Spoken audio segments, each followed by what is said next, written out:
Assalamualaikum warahmatullahi wabarakatuh. Selamat jumpa kembali sahabat obrolan guru. Dan sekarang kita ketemu dengan Pak Hakiki lagi. Kalau yang kemarin Pak Hakiki ini selaku guru penggerak, kalau sekarang hadir beliau dengan jabatannya selaku waka kesiswaan. Ya. Selamat pagi Pak Hakiki. Pak Hakiki, ini saya ingin tahu tentang informasi pendaftaran, ya kan. Nah, barangkali rekan-rekan atau siswa-siswi SMP itu pingin masuk ke sini, atau rekan-rekan guru yang lain pingin info kalau SMK itu gimana sih, khususnya SMK Bangil. Nah, Pak Kiki bisa sampaikan kira-kira pendaftaran untuk SMK pada umumnya dan SMK Bangil itu gimana? Baik, terima kasih sebelumnya Pak. Yeah. Kebetulan saya saat ini di Wakil Kesiswaan dan kebetulan saya jadi koordinator untuk PPDB di tahun 2023 ini untuk SMK Bangil. Untuk tahun ini sebenarnya pada dasarnya sama dengan tahun kemarin.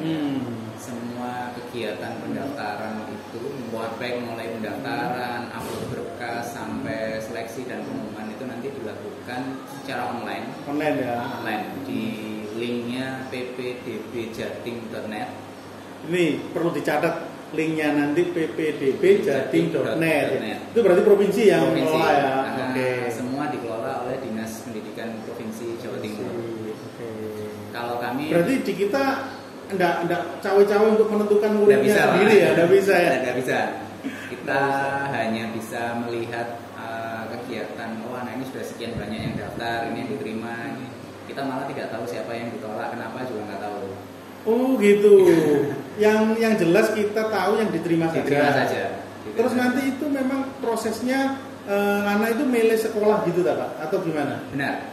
Jadi kegiatannya dimulai sekarang sebenarnya tanggal 5 Juni, 5 sampai 8 Juni ini ya. SMP masing-masing, SMP dan MTS masing-masing harus entry nilai rapot siswanya semester 1 sampai semester 5 di link tadi. Gitu. Link tadi ya.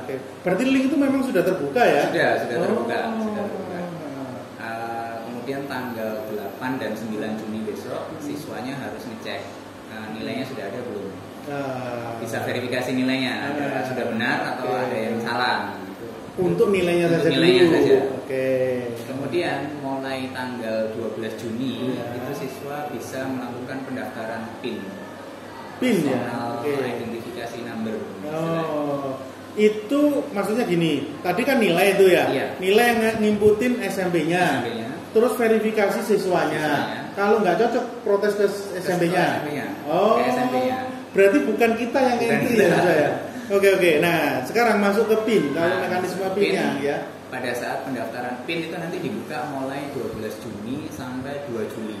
2 Juli. Lumayan panjang. Tapi saran saya mungkin di awal aja karena butuh berkas yang diajukan. Nanti ada berkas yang diajukan itu butuh dikoreksi oleh operator. Maksudnya gini, biar kalau ada salah-salahnya, kurang-kurangnya itu tidak segera tahu. Bisa segera tahu. Berarti awal-awal itu tanggal 12, 13 itu Pak ya? Bisa Pak, 12 Juni. Pendaftarannya PIN juga sama, online di link ppdbjatim.net itu. Kemudian user passwordnya dapatnya dari SMP sebenarnya. Tapi hanya cukup, biasanya hanya NISN dan tanggal lahir sebenarnya. Cuman itu adanya di SMP.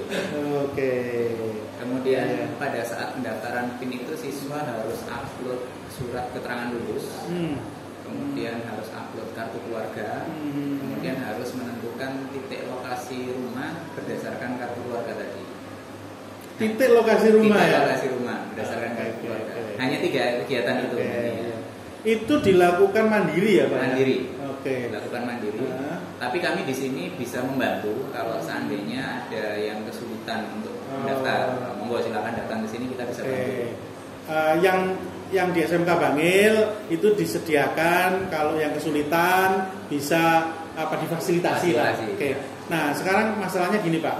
Itu untuk PIN yang tadi itu memang anak itu sudah PIN ini untuk daftar di SMK ini PIN ini untuk ini atau masih secara umum?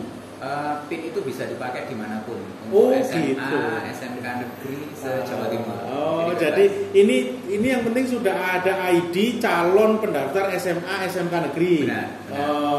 Dengan persyaratan ya tadi harus upload data apa aja. Oke. Nah, itu berlaku berarti untuk semua SMK, SMA Jawa Timur ya, Pak? Yang semuanya di portal ppdbjatim.net tadi. Oke. Nah, terus berikutnya Pak, kalau anak itu sudah mendaftar, seleksi dan lain sebagainya, itu yang tadi kok Pak Gigi, saya hanya tahu yang diterima saja sama yang tidak. Padahal kan proses itu panjang ya kan. Nah pada saat setelah dapat PIN, anak itu melakukan apa? Nah setelah dapat PIN, anak baru bisa ikut pendaftaran. Pendaftarannya ada 5 tahap. Pendaftarannya 1, 2, 3, 4, 5 tergantung. Ya. Ini berarti beda-beda ya? Beda-beda. Oke. Tahap 1 itu nanti dimulai tanggal 19 dan 20 Juni. Hanya 2 hari. 2 hari toh? 2 hari saja. Kemudian di tahap 1 itu anak harus memilih SMA atau SMK. Ini baru mulai ya? Baru mulai. Terus gini, apakah bisa nyabang? Tidak bisa. Nggak bisa. Tahap 1 tidak bisa, Pak. Berarti pilih SMA atau SMK? Oke. Kemudian kalau dia tidak lolos atau dia tidak mau ikut juga nggak apa-apa. Dia boleh ikut tahap 2. Oke, tahap 2 itu khusus untuk SMA. Iya. Kemudian kalau dia juga nggak ikut juga nggak apa-apa. Ikut tahap 3. Tahap 3 itu khusus jalur zonasi SMK. Zonasi SMK. Oke. Kemudian tahap 4. Berarti titik koordinat tadi untuk yang zonasi ini ya, tahap 3 ya. Oke. Kemudian tahap 4 itu untuk SMA. Zonasi ya. Oke. Kemudian tahap 5 jalur prestasi nilai akademik untuk SMK. Yang dia di awal tadi entry nilai rapor. Oke, sebentar Pak Kiki. Jadi zonasi untuk SMK yang di tahap 3 tadi ini memang seyogianya bagi yang dekat-dekat SMK daftar di sini ya. Hanya 63 anak nanti yang diterima Pak. Ada kuotanya. Ada kuotanya. Nah, tuh hanya 63. Berarti segera daftar kalau yang dekat-dekat ya. Tapi selain cepat-cepatan daftar juga pendek-pendekan jarak berarti yang diseleksikan. Hanya jarak Pak. Jarak. Cepet-cepetannya enggak berpengaruh nanti. Gitu. Enggak berpengaruh sekarang. Berarti masih mepet kalau dekat ya bisa potensi diterima. Kayak gitu ya. Terus yang tes tadi yang raport. Oke. Tahap 5 itu. Ini yang terakhir ya. Oke, semuanya biasanya daftar. Dan ini juga tidak bisa nyabang SMK sendiri, SMA sendiri. Itu yang tahap 5 khusus SMK. Tahap 5 ini raport SMK. Raport untuk ke SMK. Oke. Nah, yang asik mungkin di tahap 1, Pak. Oke, ya. Tahap 1 ini kita harus milih rahasianya ini. SMA atau SMK. Di situ nilai tidak berpengaruh, Pak. Nilai tidak berpengaruh? Tidak berpengaruh, karena ada banyak jalur yang bisa dipilih. Dari tahap 1 ini? Dari tahap 1. Asik juga ini. Pertama, jalur afirmasi. Itu dipecah menjadi 3. Afirmasi keluarga tidak mampu, afirmasi anak buruh, afirmasi penyandang disabilitas. Oke, satu-satu Pak Kiki ya, supaya clear ya. Kalau afirmasi ini ada 3, ini masing-masing pasti punya persyaratan beda-beda. Punya persyaratan sendiri.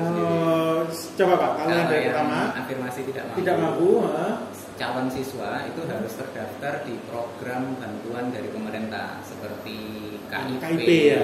PKH, KBNPT, kemudian BST dan sebagainya. Itu harus terlampirkan ya? Terlampirkan dan itu harus diupload. Harus diupload. Bukan dibawa ke sekolah, bukan ya? Harus diupload pada saat pendaftaran. Di scan dan diupload. Oke, lanjut Pak. Kemudian jalur afirmasi anak buruh itu ada 2 persyaratan. Yang pertama, orang tuanya harus terdaftar di asosiasi atau serikat buruh. SPI ya. SPMI atau SPSI. Pokoknya serikat buruh ya. Oke. Yang kedua, anaknya terdaftar di program bantuan pemerintah tadi. Seperti KIP atau PKH. Berarti buruh yang tidak mampu. Kalau yang ini memang tidak mampu saja. Kalau ini buruh yang tidak mampu. Berarti selain surat keterangan atau kartu anggota, maka harus ada KIP tadi ya. Oke, ya Pak, siap. Berikutnya yang ketiga jalur penyandang anak penyandang disabilitas. Itu harus ada surat keterangan dari lembaga psikiater. Misalkan kalau di sini misalkan RSUD Bangil. Oh. Dia yang menunjukkan jenis ketunaannya itu apa dan SMP-nya sudah menyatakan bahwa dia sudah menyelesaikan di SMP-nya. Oke, nah sebentar gini, ini agak khusus nih. Iya. Kan kita SMK Pak ya. Oke. Nah, untuk ketunaan apa saja yang memungkinkan untuk SMK? Mudahnya tidak termasuk yang kategori berat Pak. Jadi misalkan tunanya tunanetra. Kalau kami nggak mampu di sini, sehingga kita nggak bisa menerima. Iya, kayaknya nggak kalau misalkan hanya maaf ada cacat fisik. Nah cacat fisiknya kita lihat dulu. Dia mampu tunadaksa ya, tunadaksa tapi yang nggak terlalu berat. Nggak terlalu berat. Kalau dia ternyata nanti mampu, maka nggak masalah, bisa diterima. Dan itu nanti juga harus menyesuaikan jurusannya ya. Harus menyesuaikan jurusannya. Iya, karena ada jurusan yang tunadaksa pun masih dipersyaratkan. Benar. Di berbagai anunya ya kan. Oke. Ya. Nah, terus ini Pak, untuk yang khusus ini yang disabilitas ini ada kuotanya kan atau bebas? Ada Pak, semua ada kuotanya. Oh, jadi yang masing-masing ada kuotanya. Kalau yang afirmasi tidak mampu itu 45 orang. 45 orang. Kemudian kalau anak buruh 32 orang. Kalau yang disabilitas 12 orang. Oke. Artinya sayang kalau kuota ini nggak tercukupi kan gitu kan. Jadi monggo Bapak Ibu atau adik-adik yang di SMP ini ada jalur tahap pertama ini tadi ada 3 ini silakan karena ada masih ada ini lagi. Yang tahap pertama ini tahap pertama masih ada. Tahap pertama 3 ini. Kemudian ada lagi di tahap pertama itu jalur pindah tugas orang tua. Oh gitu. Masih ada. Gimana syaratnya kalau jalur pindah tugas orang tua ini, itu diperuntukkan bagi siswa yang berasal dari luar Kabupaten Pasuruan. Dia kan kartu keluarganya terdaftar di luar kabupaten. Ya, di luar kota. Maka orang tuanya ditugaskan atau dipindah ke Kabupaten Pasuruan. Oke. Kalau misalnya tentara PNS gitu ya? Bisa. Dengan ini jalur ini. Kuota juga hanya 13 orang. 13 orang. Tapi itu yang apa khusus untuk yang negeri atau Oh, berarti guru juga boleh ya? Artinya menunjukkan ini loh ada orang tuanya kerjanya di sini, tapi kakaknya kerja di sana, begitu ya? Oke. Ya, terus ada jalur anak guru dan tenaga pendidikan. Itu Okay. kuotanya hanya 12 orang. Ya. Kemudian ada jalur anak tenaga kesehatan. Oh, gitu ya. Pendidikan kesehatan, oke. Hanya 6 orang tapi ini hanya sedikit. Tenaga kesehatan termasuk bidan, bidan, perawat, dokter. Diutamakan yang pada waktu itu termasuk dalam penanganan pandemi COVID. Oh, jadi kalau misalnya ikut timnya COVID, ya. Ini lumayan ini ya, ada poinnya. Sampai dengan tukang gali kubur yang ada di desa, sepanjang dia bisa itu dianggap kesehatan. Oke. Termasuk yang pada saat tukang gali kubur penanganan COVID itu, selama dia bisa menunjukkan bukti atau surat tugasnya, kalau dia itu memang timnya desa, itu bisa diakomodir. Oke. Di tahap 1 masih ada jalur prestasi lomba. Prestasi lomba tahap 1 ini ya. Tahap 1 masih ada. Itu ada 33 kuotanya, baik akademik ataupun non akademik. Dan yang asiknya di sini lomba apapun boleh, yang penting minimal juara 3 tingkat kabupaten. Oh gitu. Ya, jadi kelasnya di kabupaten. Di kabupaten. Sebentar, bebas itu gini. Misalnya ya futsal. Futsal itu kan orangnya 6. Ya. 6 nggak salah ya. Nah, itu berarti kalau misalnya timnya juara 3 kabupaten masuk semua dong ini anaknya. Kalau di juknisnya yang boleh diterima hanya 2 orang. Oh gitu ya. Kalau bergu hanya 2 orang. Kalau bergu 2 orang ya. Tapi kan nggak tahu 2 orang daftar sini, 2 orang daftar ke sana. Oke. Jadi kalau bergu ini sarannya tipnya tadi itu sebaiknya jangan daftar satu sekolah. Nanti diambil tertentu saja. Nah, sebar aja sudah. Sertifikat juaranya tadi timnya daftar 2 ke sana, 2 ke sini, 2 ke SMK Negeri 1 Bangil. Oke. Ada yang unik di tahap 1 ini Pak. Oke, ya. Yang baru ini dari Gubernur Jawa Timur bahwa ketua OSIS itu punya kuota khusus. Jadi dia cukup menunjukkan surat keterangan dari sekolahnya bahwa dia pernah jadi ketua OSIS. Dia bebas masuk milih manapun dan dimanapun. Waduh, keren. Satu. Ini ya. Yang kedua, program TAFID. TAFID ya. Ada kuota khusus. TAFID itu masuk di tahap 1? Iya. Oke, jadi tahap 1 ini mungkin yang dibahas tadi mulai awal sampai akhir, mohon bisa dilihat dengan jeli ya. Karena apa? Peluangnya macam-macam. Jadi mewadahi potensi anak yang tadi buahnya tadi ya. Mulai lomba, mulai TAFID sampai organisasi. Itu tapi harus hati-hati nanti satu sekolah mengeluarkan surat keterangan 5 semuanya ketua OSIS ya kan. Ya, baik. Jadi tahap 1 ini tadi tanggal berapa Pak? Barangkali bisa. Tanggal 19 dan 20 Juni. 19 dan 21 Juni itu ada aturan main yang cukup jelimet dan harus jeli kan gitu ya. Karena apa? Karena masing-masing punya kuota. Artinya eman kalau kuota ini tidak terpenuhi, nggak dipakai itu eman. Oke. Nah, sekarang kita membicarakan SMK Bangil nih. Untuk kan banyak informasi pendaftaran aja saya tidak hafal ini ya kan. Nah, upaya apa saja yang dilakukan oleh SMK Negeri 1 Bangil untuk memfasilitasi calon siswa SMK Bangil ini Pak? Yang pertama kami sudah share ya baik itu pengumuman tentang entah itu lewat banner, lewat poster atau apa tentang PPDB. Oke, jadi standarnya sekolah lah ya. Oke. Kemudian yang kedua kami sudah sediakan grup Telegram bagi calon siswa gitu. yang mau masuk ke sini sehingga bisa konsultasi di dan anggotanya bebas ya Pak ya? Sampai per hari ini tadi sudah 1.540 calon siswa Pak. Yang ikut di grup Telegram tadi ya kan? Ya. Jadi grup Telegram ini yang nanti update informasi. Oke. Terus kemudian kami juga sosialisasi ke beberapa sekolah. Jadi kami yang datang ke sekolahnya. Kemudian kami juga mengundang guru-guru dari sekolah itu ke sini. Dan besok guru-gurunya yang BK dan minggu depan kita ngadakan Explore Nesaba ya, kegiatan Explore Nesaba. Iya, betul. Pameran dari semua jurusan yang ada di sini dan itu terbuka untuk umum. Jadi terbuka untuk umum. Calon-calon siswa mungkin bisa ke sini, ingin tahu jurusan yang ada di SMK itu seperti apa, jadi bisa lihat. Itu SMK Bangil.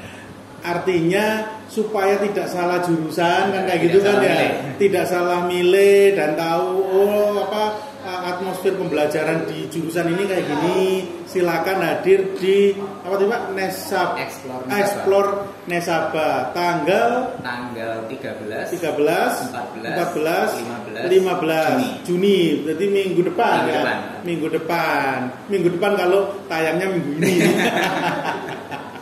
Ya, silakan dimanfaatkan ini. Berarti memang itu adalah upaya ya supaya maksimal dari calon siswa itu untuk mendaftar di SMK Bangil ini benar-benar tahu dan benar-benar bisa memilih sesuai dengan passionnya masing-masing agar supaya nanti tidak di tengah jalan terus tidak cocok akhirnya tambah ruwet ya.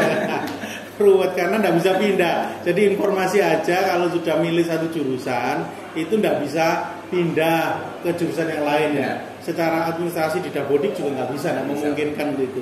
Maka jangan sampai salah milih jurusan apa. Makanya silakan untuk mengetahui jurusan ini itu ada apa aja sih, prakteknya gimana, pembelajaran gimana, bisa datang di Nesaba Explore yaitu tanggal 13, 14, 15. Dan itu sudah diundang ya semua siswa. Semua sekolah insya Allah sudah diundang. Nah, semua SMP yang ada di Bangil dan sekitarnya diundang. Dan melalui channel ini itu mengundang semua SMP yang lihat. Oke.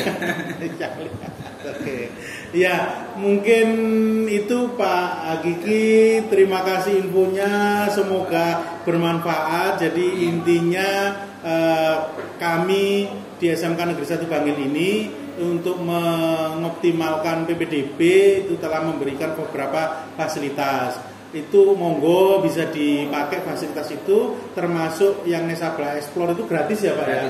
Gratis tinggal jalan-jalan. Nanti ada tim pengarahnya, ada tim pemandunya nanti ini ke sana ke sini begitu. Dan di kita kalau boleh tahu berapa jurusan Pak? Ada 9 jurusan nanti Pak. 9 jurusan yang harus dipilih. Berarti yo harus hati-hati ya kan? Hati-hati. Apa aja itu Pak jurusan itu? Teknik tenaga listrikan, teknik elektronika, teknik mekatronika, ya. Teknik ototronik, pengembangan perangkat lunak dan game, kemudian teknik jaringan komputer dan telekomunikasi, ya. Desain komunikasi visual, broadcasting dan perfilman, ya. Yang terakhir busana. Waduh, ini aja susah ngapalkan ya 9. Makanya hadir aja, lihat aja nanti. Oh ternyata busana itu kayak gini, broadcasting kayak gini dan lain sebagainya. Terima kasih hadirnya, saya akhiri rekan obrolan guru. Terima kasih atas perhatiannya. Wassalamualaikum warahmatullahi wabarakatuh.